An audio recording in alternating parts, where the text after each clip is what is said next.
All right, ladies and gentlemen, welcome back to the channel, guys. Today we have a Houston Rockets video for you. Now, before we get into it, if you enjoy this video, it would mean a lot if you could hit the like button, hit the sub button.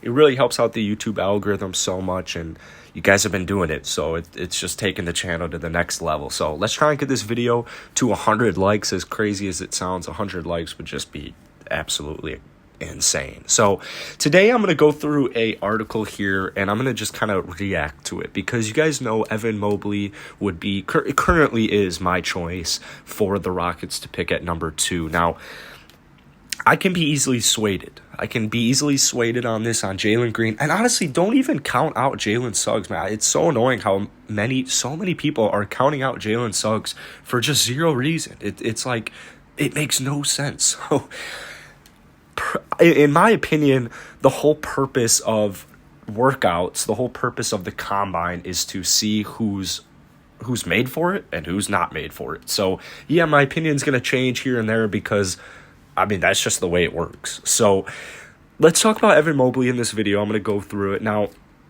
the Houston Rockets have the number 2 pick, and it's honestly usually the hardest pick in the draft because the best player is gone and the next best player it's never a certain thing, right? It's not like, you've got Zion Williamson going 1 and then you've got, another stud going number 2, a Zion-esque player going number 2. Like that isn't how it works. So that second pick is just huge because you want to get it right. You don't want to mess it up. Now, thankfully, let's use the Zion Wilson comparison because in that one, the second pick of that year's draft was Ja Morant. So I would still take a Ja Morant type player. So let's do a little dive here. All right. Evan Mobley. He is 7 feet tall. I don't know why some people cannot wrap their brain around the fact that Evan Mobley is 7 feet tall. But he's 7 foot tall, and at the second pick in the draft, the Houston Rockets need to pick the best available player, all right?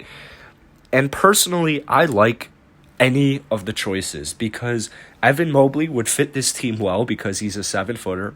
Jalen Green and KPJ, that duo would be amazing. Defensively, maybe not so much at first, but offensively, they would be so fun to watch. And Jalen Suggs could be the cornerstone point guard of the future. So the Houston Rockets have a decision here. And Evan Mobley is starting to emerge as the consensus number 2 overall prospect.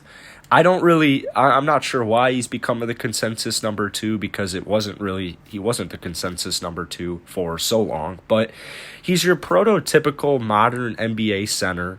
And this past season, with centers finishing 1 and 2 in MVP voting, big men are making a comeback. So the Rockets are coming off a 17-win season. They need a franchise-altering player to be that core. Now, here's just a reason that I love the pick of Evan Mobley a lot. If we were to talk for fit, let's just talk fit for one reason, because centers are back. That's the biggest thing, though. You should never draft over talent. You should always draft over talent, not fit. So that's been my issue. But here, and I'm going to make a video about Kelly Olynyk here in a couple of days, probably tomorrow. I love Kelly Olynyk, but if he's going to want $15 million, his defense is not good enough to be paid $15 million and to start. So my huge concern is that some team offers Kelly Olynyk. The Rockets don't want to lose Kelly Olynyk, so they offer him more money. And guys, I know he's a gritty grinder, and to me, he's perfect coming off the bench or to pair him with like a defensive-minded big. I'm really, really worried about paying Kelly Olynyk too much money this offseason because I know Stone came out and said last night or 2 days ago saying that Houston will probably be over the salary. And that is huge concern for me because the second pick in the draft is going to obviously tailor more money than other players in the draft outside of number 1. But that should still leave them with a ton of cap room. So that's my issue right now. But centers are definitely back. And you've got Joel Embiid, you've got Nikola Jokic. I totally agree that centers are coming back, and Evan Mobley is kind of that new breed. He can defend in the post, and here's the craziest thing, is he can defend at the perimeter. All right, he really is that. That's kind of why they call him the unicorn. I mean, he can do so many different things. He's got quick hands. He's got quick feet. He can finish at the rim. He can shoot from deep. He only shot 30% or so from deep, but he can still shoot from deep. This man, to me, his potential for this Rockets team is just, it's unworldly. Now, yeah, the same could be said with Jalen Green, Cade Cunningham, and Jalen Suggs, but Evan Mobley, he's got all the tools to become the NBA's next great center. So he's got a very high ceiling. Another concern I have with Evan Mobley, though, which not too many articles talk about, is I don't think I've seen actually a single article talk about this. Apparently, he's not sold on basketball. And to me, that is major concern, because I think of guys like Andrew Wiggins. I think of players who had great, and it honestly low-key a worry of me for Anthony Edwards. You have players, and any NBA trainer will tell you this.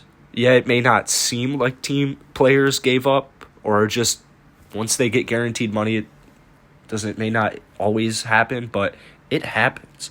Players get their guaranteed money, and they fall off the face of the earth, or they just stick to what they know. They don't try to improve. So you want a guy whose work ethic you trust, right? I don't want an Andrew Wiggins who gets paid $25 million a year and all he can do is score offensively. Yeah, Andrew Wiggins is not that player, but at first it really seemed that way. So Evan Mobley, if his shooting can improve, if it can reach to a point where he is the number one option on offense, oh my goodness. He could be a bad player and still do solid on offense. Being tall is a massive advantage. So here is one of the reasons that this website wants to draft Evan Mobley at number 2. It says they can allow the franchise to listen to offers on Christian Wood. And this is just 100% true, because Christian Wood is so young. He's entering his prime. Man, Rocket fans hate hearing this, but unless Christian Wood becomes one of the 15 best players in the league, giving him a max contract of $30+ million. Yes, I love Christian Wood, and I'm not here to argue the fact that he won't be a good player, but what I am here to argue the fact, if that comes true, he is going to hinder the Rockets' chances at winning a championship more than he will help. That's all I have to say. So, Mobley, say it's not that. Say he does become one of the best centers in the league. Well, there you go. Evan Mobley becomes an incredible trade piece. So, in my opinion, the fact that the Rockets don't want 2 centers, it's absolutely ridiculous. Mobley and Wood, they both have enough diverse skill sets that should allow them to share the floor. It's still worrisome, right? I mean, getting Mobley allows the Rockets to at least take the offers on Christian Wood. If you trade away Christian Wood right now without even say you draft Jalen Green and then trade away Christian Wood, who's our big man? It would literally be Kelly Olynyk and DJ Wilson. Those would be the only big men at this current point. So moving Christian Wood, it needs to be considered, and drafting Mobley just makes that situation a whole lot easier.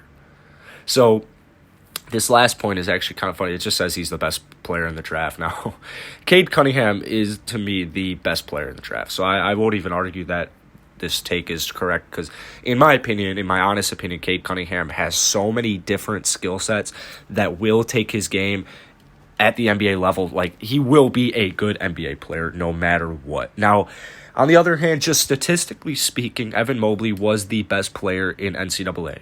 He led the NCAA in win shares and box plus minus. Doesn't guarantee success, but let me tell you some freshmen who have done that in the past. Anthony Davis, Kevin Durant, Kevin Love. They're the only other freshman to lead the NCAA in box plus minus since 2010, 2011. So, statistically, I'm just saying. Now, if you enjoyed this video, hit the like button. Hit the sub button. Let me know if you enjoyed this video. Let me know what video you guys want next. Let me know if you want Evan Mobley. I hope I can change your mind. I'll do a video on this on Jalen Green probably tomorrow as well. So, see you there.